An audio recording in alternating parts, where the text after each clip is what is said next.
Hello students, it's Nazia Begum here, your physics lecturer, welcoming you all in today's lecture. Today we are going to start chapter 4, that is motion in a plane. In previous chapter, motion in a straight line, we have discussed about the motion of object in a straight line, that is one dimensional motion. And for that, only x-axis was enough. Now, when we study about motion in a plane, it will be a two-dimensional motion, and for this we need two axes, x-axis as well as y-axis. And we also have to discuss about the directions. Okay, so in this chapter, before starting the main topic, we first have to understand about scalar quantities and vector quantities. So what is a scalar quantity? Those quantities which have only the magnitude and no direction, they are called the scalar quantities. For example, mass of a body. Okay, if someone asks you what is your weight, you will say 40 kg, 50 kg or whatever. By saying that only your work will be over. You don't have to tell them plus 60 or plus 40 or plus 50 or minus 30 or minus 40. You don't have to put positive or negative sign there. Only by saying the value, saying the magnitude only, your work is over. So those quantities in which we don't have to tell positive or negative, or we don't have to tell direction, and by telling the value only, the whole knowledge of that quantity is clear. Okay, the whole meaning of that quantity is clear. That is called scalar quantity. Like if someone asks you what is your age, you will simply say 16 year or 17 year. You don't have to say 16 year in right hand side direction or 17 year upward or downward or left hand side, something like that. You don't have to tell them the direction. You will only say the value, numerical value, and work is over. So this type of quantity in which only magnitude is enough is called scalar quantities. Okay, distance between 2 points, speed of car, temperature of a substance, they all are called scalar quantities. Similarly, the difference of two or more scalar is a scalar. The product or quotient of two or more scalar is also a scalar. Now let's discuss about vector quantities. These are the quantities which are described by magnitude as well as direction. For example, displacement of a body, velocity, acceleration, etc. Okay, so suppose someone asks you that how I can reach in a particular address. Okay, someone asks you address. How you will tell the address? If you simply say go 4 step, then go 10 step, then go 5 step, will that person reach the address? No. That person will not able to understand that. But if you say go straight for 6 steps, then take a right turn, go for 10 steps, then take a left turn, go 5 step. So like that, if you tell the direction, the person can easily reach the destination. Okay, so here when you are telling the address, telling the way to reach somewhere, you have to use the direction with the magnitude. Okay, suppose someone asks you how to reach to a particular city, then you will tell them the distance in kilometers as well as the direction also. Like go 20 kilometer in a straight road, then take a right turn, then go for 10 kilometer, then take a left turn, then go for 4 kilometer. So like that, here you are telling them direction as well as the magnitude. Okay, so in this case, if you only tell them numerical value, your work will not be over. You have to tell them the direction as well. Okay, so these are some physical quantities in which only by telling the numerical value their purpose is not clear. Here we have to tell about the direction, about the positive or negative value, etc. These are called the vector quantities. Okay.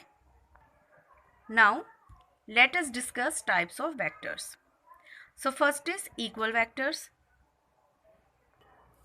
So here in front of you, you can see two vectors, vector A and vector B. Okay. To show a vector, we must put an arrow sign over the letter. Okay. Here, this is the origin and this is the direction of vector. Okay, right hand side direction. And this vector we are denoting, representing by a letter A, and this sign is showing that it is a vector quantity. So this is one vector, vector A. This is another vector, vector B. O dash is its origin, and till here it has covered a distance, and this is its direction. So here you can see in vector A and vector B, they both have same direction as well as same magnitude. That's why they can be called as equal vectors. Unit vector. This vector is very important. Okay. In further topics which we are going to discuss, this vector is very important. Not only for this chapter or this class, but whenever you will study physics, unit vector is very important because it tells about the direction of any physical quantity. A vector whose modulus is unity, that means its numerical value is 1, is called unit vector. It can be obtained by dividing a vector by its modulus. So here you can see this is symbol of unit vector. A cap you can see here. Okay, over any vector, if cap is there, so that means this is one unit vector. Okay, this is called a hat or a caret. Okay, so how we can obtain it? You simply divide a vector by its modulus. So whenever we divide a vector by modulus, so what will be left? Only the direction. Okay, a vector means direction into magnitude, and modulus means only magnitude. So when we divide, magnitude get cancelled and only direction will left. So unit vector is having numerical value 1 and a particular direction. So that's why whenever we have to show the direction of any physical quantity, we use unit vector. In next topics, we will discuss its use, then it will be more clear to you. The next term is negative vector. In this figure 4.3, you can see two vectors are there in front of you, vector A and vector A dash. They both have same magnitude but different directions. So if this type of vectors are there which are having same magnitude but different directions, they are called negative vectors. Okay. Next is reciprocal vector. When two vectors are having same direction but their magnitudes are reciprocal, okay, then they are called reciprocal vector. So if one vector here is 5, numerical value is 5, the numerical value of other vector will be 1 upon 5. Okay, so their magnitudes are different but their direction is same. Next is free vector. A vector which can be moved from one place to another such that its magnitude and direction remain unchanged is called free vector. Okay. For example, suppose a particle is moving in a straight line. So if you put that particle in different places, okay, it will be moving in a straight line only. So its velocity will be a free vector. Then next is localized vector. The vector whose value depends not only on its length and direction but also on its position in space. So it is just opposite to free vector, we can say, because if you move free vector from one place to another place, the magnitude and direction does not change. But in localized vector, its position in space is very important. Okay? They can be considered as fixed vector because if you change their place, there will be changes in their direction or magnitude. So we can say position vector is a localized vector. What is position vector? That we discuss in next topic. Next is null vector. When the initial and terminal points of a vector coincide, it is said to be a null vector or zero vector. Okay, its numerical value is 0 and it can have an arbitrary direction. That means its direction is not fixed. It can have any direction. This means it is a vanishing vector which is not a scalar. Okay, because scalar has magnitude. They don't have direction but they have magnitude. But in null vector the magnitude is also 0. So that's why it is not a scalar but it is a vanishing vector. To understand this, here is one example in front of you. If vector A and vector B are two vectors such that vector A is equals to vector B, then what will be the value of vector A minus vector B? Because they both are equal, so their subtraction will be 0. So this will be a null vector.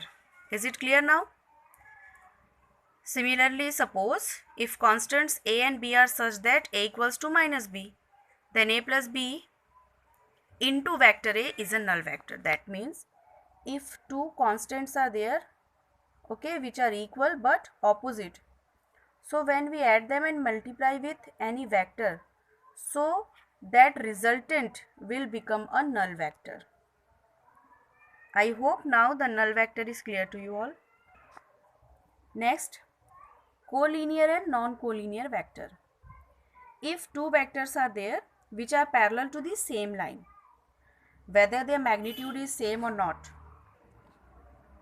they are called as collinear vectors. Okay, and it is free of their magnitude and direction, whether their magnitudes are same or not, directions are same or not, but if both of them are parallel to the same line, they are called as collinear vectors.